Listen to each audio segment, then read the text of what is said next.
Hey everybody, today I'm going to do a response to a vinyl community thread started by Craig at A to Z Musichaven. In case you haven't checked his channel out, please do so. Craig's got great content, comes up with great ideas, and a solid member of the VC. And Craig's idea for the thread was to show 4 albums from 2 different decades, albums that you don't really see a lot in the VC, some hidden stuff, some gems, if you will, things that don't get a lot of showcasing, so to speak. So I'm going to pick out 4 from the 70s and 4 from the 80s.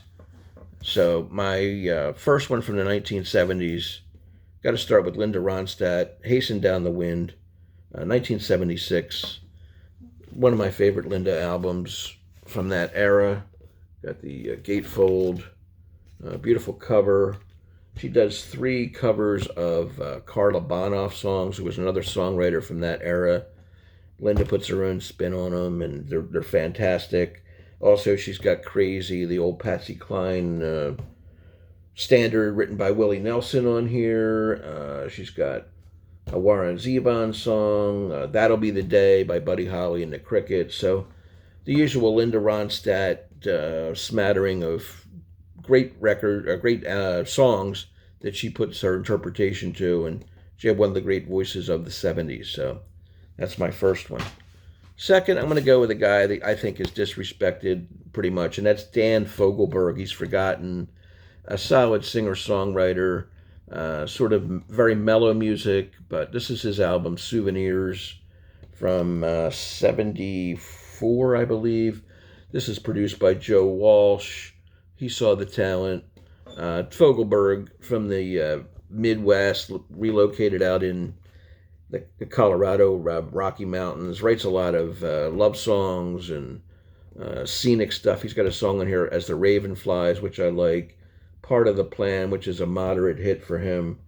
Souvenirs, the title track. So I always enjoyed Dan Fogelberg, and he's a big influence on country music too. A lot of the country artists, like the Garth Brooks of the world, they really look up to Fogelberg as one of their heroes. So Dan Fogelberg's Souvenirs. Another one is the much talked about Buckingham Nicks solo album that they put out prior to joining Fleetwood Mac.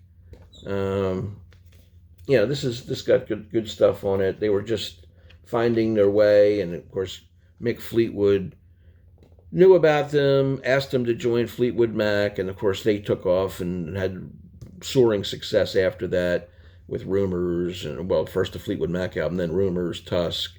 It went on, and they became megastars. But this is early Buckingham Nicks, Stevie Nicks, Lindsey Buckingham,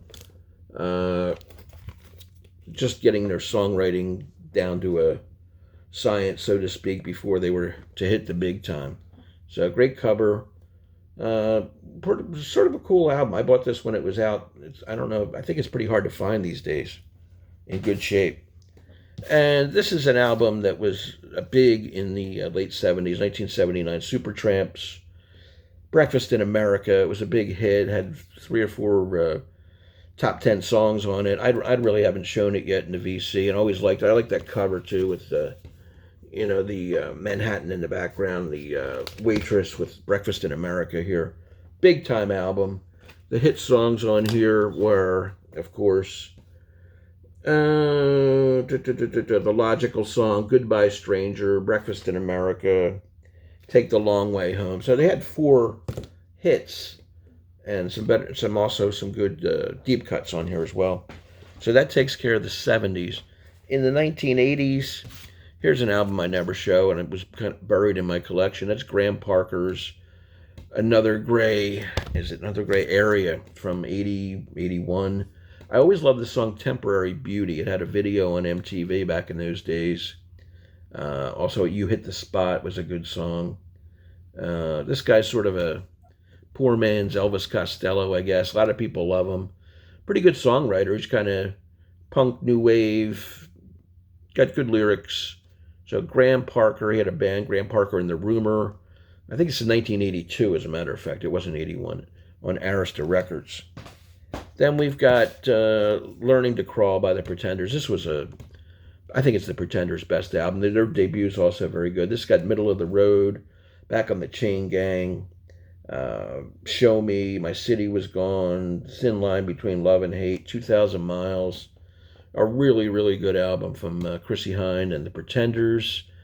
Two of their bandmates would pass away from drug addiction, the lead guitarist and the bass player. So one of their better albums, The Pretenders. And we've also got the Go-Go's, recent inductees into the Rock and Roll Hall of Fame. This is their album, Beauty and the Beat. The five young ladies from Southern California, early, I guess they were fans of punk, but they had a pop sensibility to them. They had the hits We Got the Beat and Our Lips Are Sealed. A good essential album from the early 80s, the Go-Go's. And finally, 1980 itself, the last John Lennon Yoko Ono collaboration, Double Fantasy. This was put out right around the time he was assassinated. Unfortunately, there's a shot of John and Yoko on the back in Manhattan. It's a wonderful cover.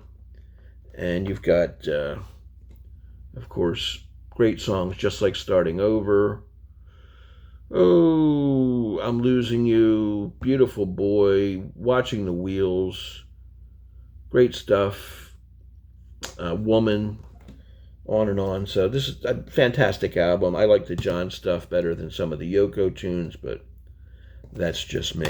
Anyway, great idea by Craig to pull out some records that we normally don't get a chance to showcase. Check his channel out. That's A to Z, zmusichaven. Craig's the name of the guy that running that channel, does a fantastic job. Please sub him up, give him some likes, and other members of the VC, jump on the thread and continue showing great records. Thanks, Craig. Take care, everybody. Bye.